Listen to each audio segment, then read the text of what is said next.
मेरे प्यारे बच्चे, मैं जानता हूँ तुमने कई दिनों से, कई सालों से उन कष्टों को सहा है, लेकिन अब तुम्हारे बाबा तुम तक आए हैं उन सभी कष्टों को निवारने, तुम्हें सुख संपदा का आशीर्वाद प्रदान करने।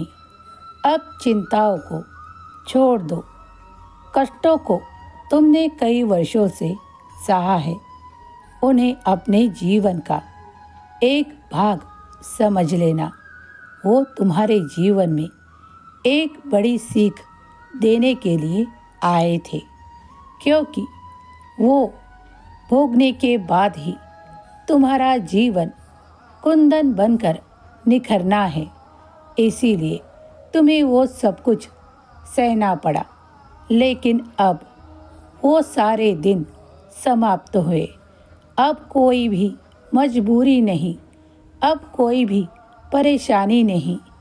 साईं तुम्हारे सारे कष्टों को समाप्त करने आए हैं, तुम्हें उन परेशानियों से दूर ले जाने आए हैं।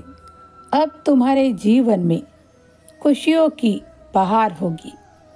वो दिन नज़दीक है जब तुम ईश्वर का शुक्रिया अदा करते नहीं थकोगे, क्योंकि तुमने वो सब कुछ भोगा है। तुम्हें कल्पना है कि तुमने किन दुखों को देखा है। अब तुम वो कष्टों को फिर से कभी नहीं भोगोगे। ये साईं का तुम्हें आशीर्वाद है। ईश्वर ने तुम्हें अब उस योजना के लिए तुम्हें तैयार किया है जो अब तुम सोच भी नहीं पाओगे। वो सब तुम्हारे कल्पना के भी परे है। बाबा तुम्हारे लिए उन खुशियों को देने के लिए तैयार है।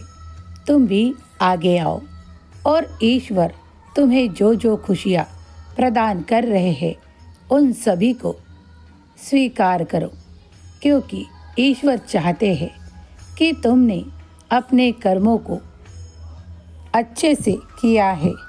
अब तुम्हारा वो समय है कर्म फल प्राप्त करने का।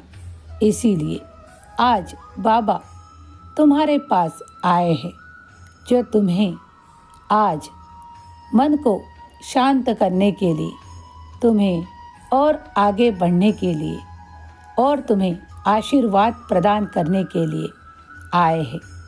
तुम्हारे सारे कष्टों को समाप्त कर रहा हूँ। अब तुम्हारे पास खुशियाँ और आनंद के सिवा कुछ भी नहीं होगा। तुम्हारे हर एक कदम में तुम्हें खुशी का एहसास होगा। अगर तुम जीवन में जो कुछ भी प्राप्त कर रहे हो, तो वो तुम्हारे कर्म के बल पर ही प्राप्त करोगे। अपने कर्मों को यूं ही आगे बढ़ाते रहो। जिस तरह सच्चाई से तुम चल रहे हो, उसी तरह आगे बढ़ते रहो। तुम मेरे एक ईमानदार बच्चे हो, जो कभी छल कपट नहीं जानता। ऐसा ही सीधा बच्चा मैं चाहता हूँ, जो मेरा भक्त हो। बच्चे, तुम्हें कोई कमी नहीं होगी। अब तुम्हारा जीवन उन खुशियों के लिए तैयार है, क्योंकि तुम कर्म फल प्राप्त कर रहे हो। सभी कष्टों से तुम्हें मुक्ति मिल रही है। अब तुम्हें शारीरिक व्याधियाँ भी नहीं सताएगी, क्योंकि ईश्वर पूरी तरह से तुम्हें आशीर्वाद दे रहे हैं कि तुम स्वस्थ भी रहो, तुम खुश भी रहो, तुम आयुष्मान भी रहो और तुम्हारे कार्यों को आगे बढ़ाते चलो।